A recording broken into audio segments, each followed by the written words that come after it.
Okay, so we often hear this idea, right, that to get really truly great at something, you've got to pick early, specialize like crazy, and just practice, practice, practice for years. It's kind of the accepted wisdom. But what if that idea, that intense focus, is maybe holding us back? What is the actual path to expertise, to innovation, even to a career you really love, looks totally different? Welcome to the deep dive. Today, we're going right at that assumption. We're looking into the, frankly, surprising power of having breadth and range in a world that just seems to scream for hyperspecialization everywhere you look.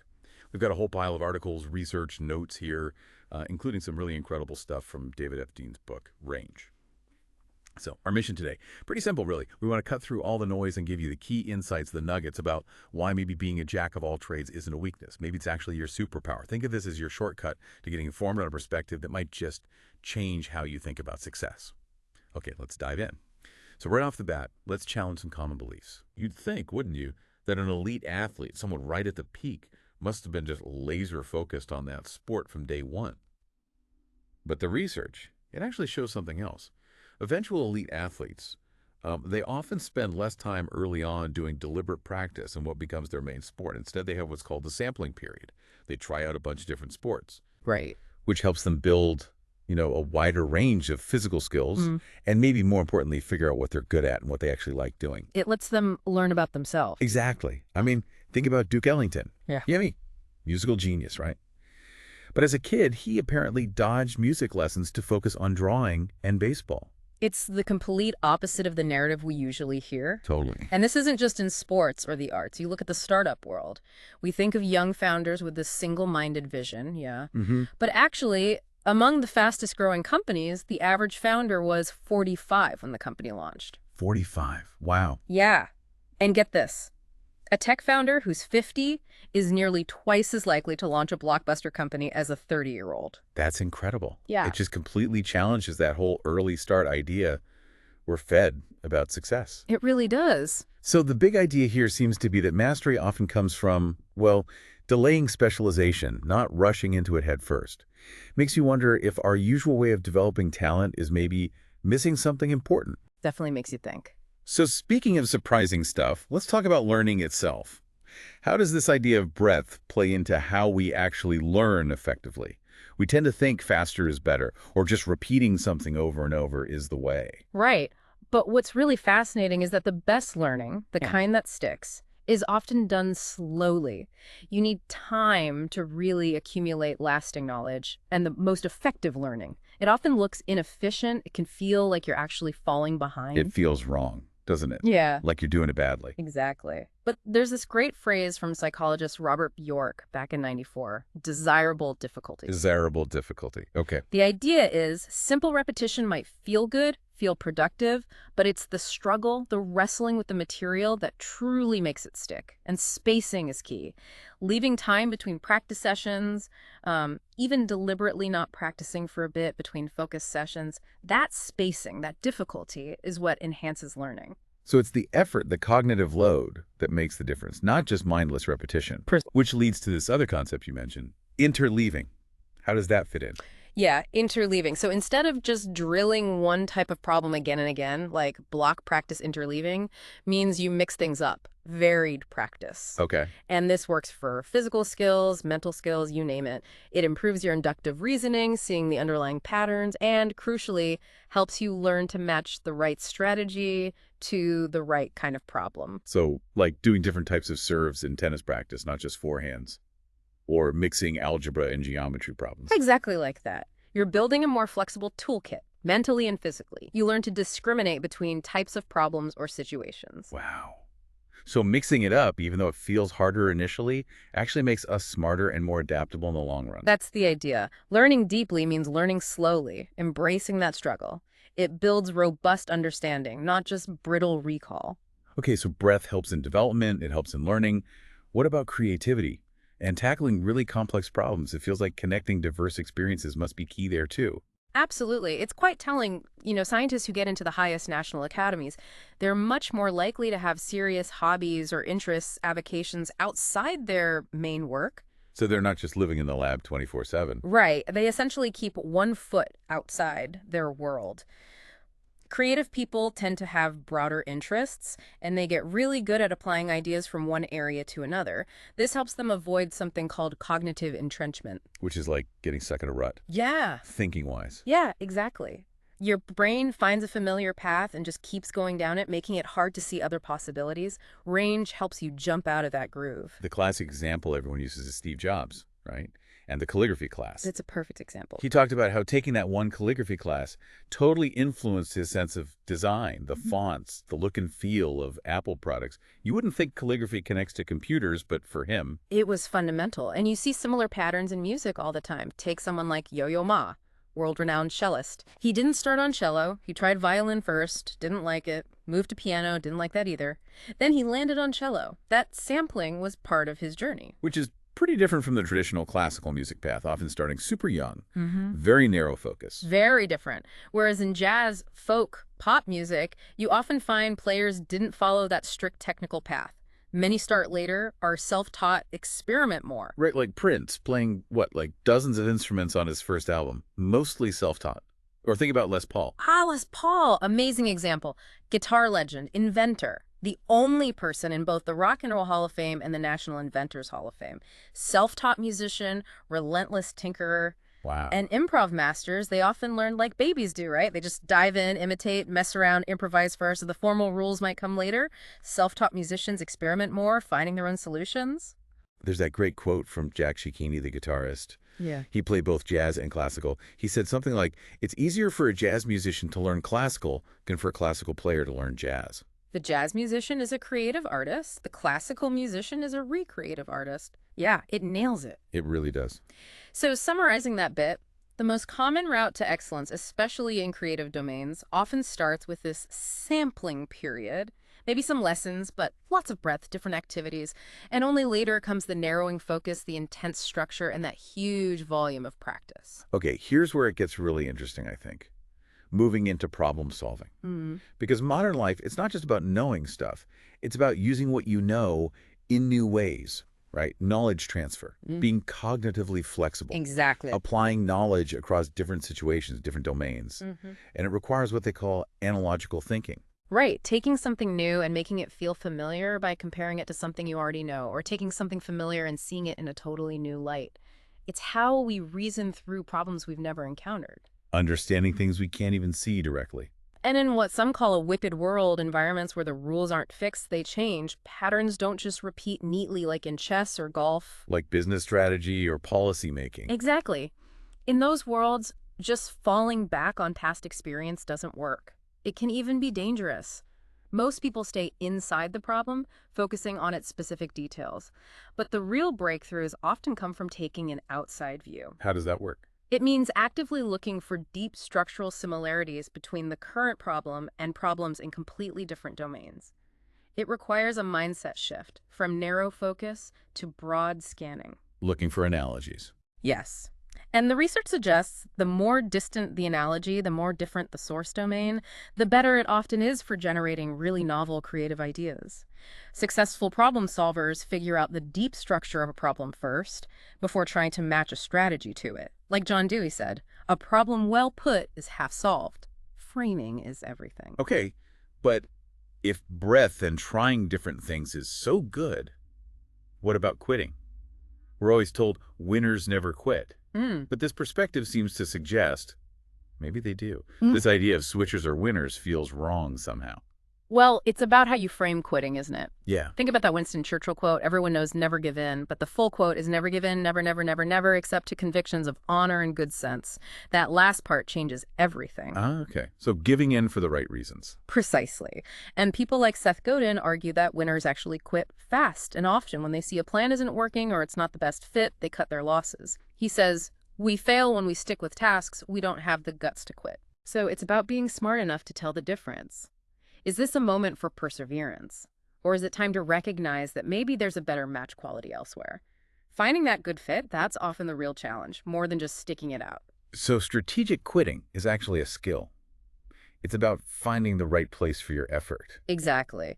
It ties into this next idea, too, about embracing and evolving identity. Right, because if you're switching paths or exploring, Your sense of self must change too. It suggests keeping your mind open, taking something from every experience. Absolutely. This idea of choosing a more meandering path, one filled with self-discovery, it's powerful because the person you are right now, it's kind of fleeting. Yeah. Research shows personality changes way more over time than we tend to think, based on experiences, context.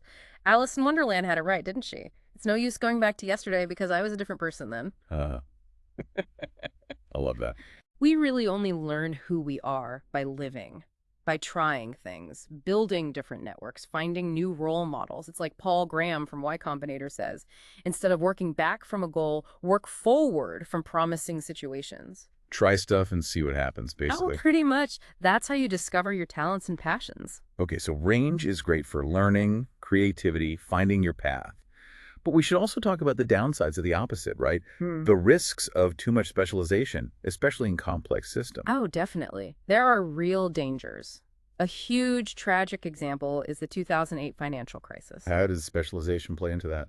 Well, you had all these highly specialized experts and regulators, each focusing intensely on their little piece of the financial puzzle, mortgage-backed securities, credit default swaps, whatever. But very few people were looking at the system as a whole, how all these pieces were interconnected and creating massive hidden risks.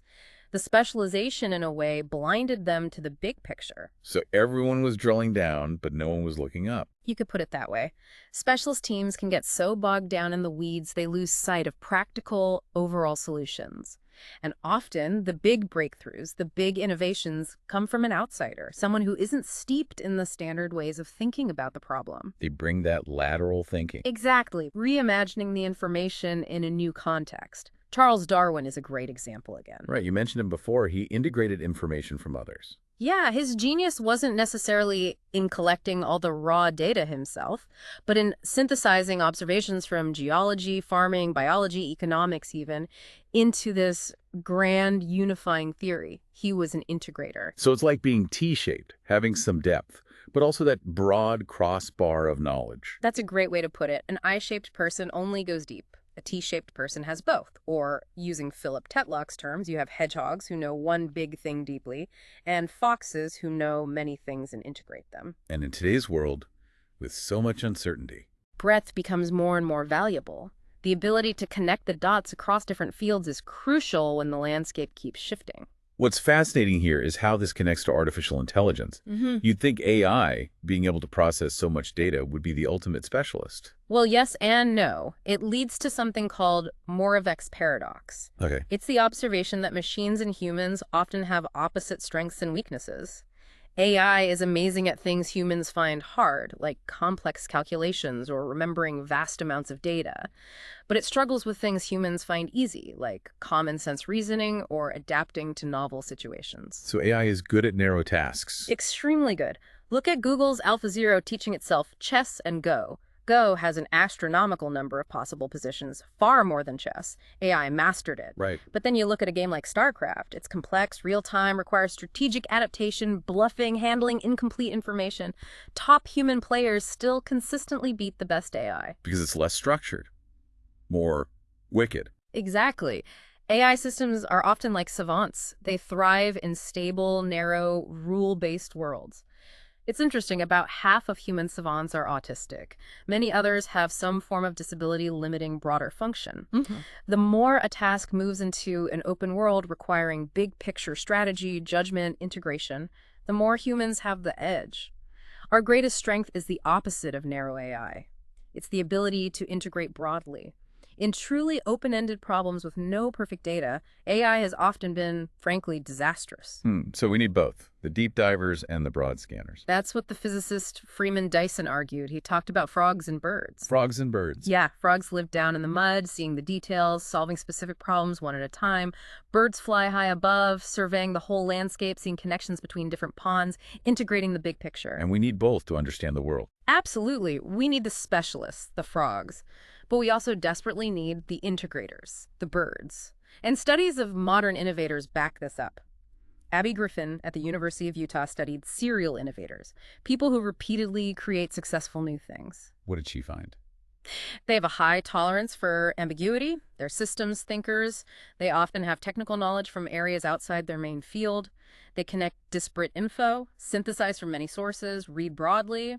They're birds and frogs, maybe. Or T-shaped people. It reminds me of that Danish proverb. It is difficult to make predictions, especially out the future. Maybe being too narrow makes it even harder. I think so.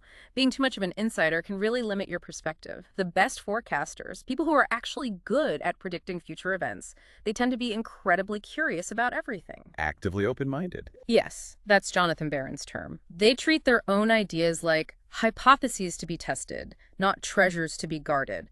They deliberately look for opposing views across different disciplines. They understand probability, and they rigorously analyze why their predictions were right or wrong, especially wrong, to learn. They don't just stick to their guns. This raises an important question then. What happens under pressure? Does that breadth help, or do people tend to snap back to narrow thinking? That's a critical point. Pressure can often make experienced groups more rigid, not less. There's that famous business school case study, Carter Racing. I think I've heard of it, based on the Challenger disaster. Exactly. It simulates the decision process NASA faced before launching the Space Shuttle Challenger in 1986.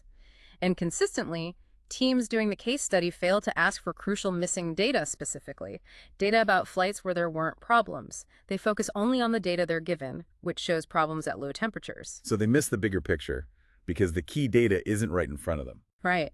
NASA's real mistake, arguably, wasn't just misinterpreting the data they had, but relying too much on quantitative analysis and familiar procedures in the face of ambiguity. They famously had that sign, "In God we trust, all others bring data." Which sounds good, but maybe shut down other kinds of warnings or intuitions. Perhaps. Psychologist Carl Weick calls this tendency for experienced groups under pressure to regress to overlearned behavior, just doing what they know, even if the situation is novel and calls for something different. And tragically, this happened again. It did. With the Space Shuttle Columbia accident in 2003, the investigation found depressingly similar patterns of flawed decision-making, a failure to heed warnings that didn't fit the standard models, rigidity under pressure. A really stark warning about the limits of specialization when things get tough. So, pulling this all together, what does this mean for being a leader? How does range apply there? Well, the most effective leaders, research suggests, have range themselves. They can embody seemingly contradictory traits. They can be demanding and nurturing.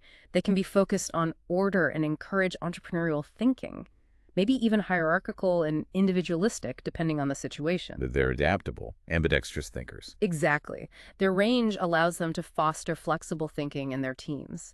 They have to balance the need for alignment, avoiding mindless conformity with the need for innovation, avoiding reckless deviation.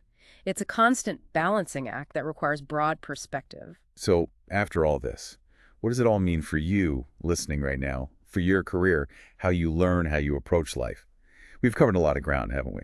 But the core idea, the real takeaway is this. In a world that's changing faster than ever, maybe qualities like breadth, delaying specialization, thinking across disciplines, even embracing what looks like inefficient learning, maybe those are actually the keys. They can lead to greater success, more creativity, and definitely more resilience. It's about building a wider foundation, maybe, so you're ready for whatever comes next. Yeah, because modern work, it really demands that knowledge transfer, that cognitive flexibility we talked about, the ability to take what you know and apply it broadly, to pivot, to solve new kinds of problems. That comes from broad training and experience, not just digging one deep, narrow well. It prepares you for the unpredictable. Right. I love how the sociologist Brian Uzi put it. Human creativity is basically an import-export business of ideas. Import-export. How so? Take ideas that are conventions in one area and bring them into a new area where they're suddenly seen as invention. It's all about moving ideas across boundaries. That's brilliant. And maybe a final thought from Justice Oliver Wendell Holmes. It is an experiment, as all life is an experiment.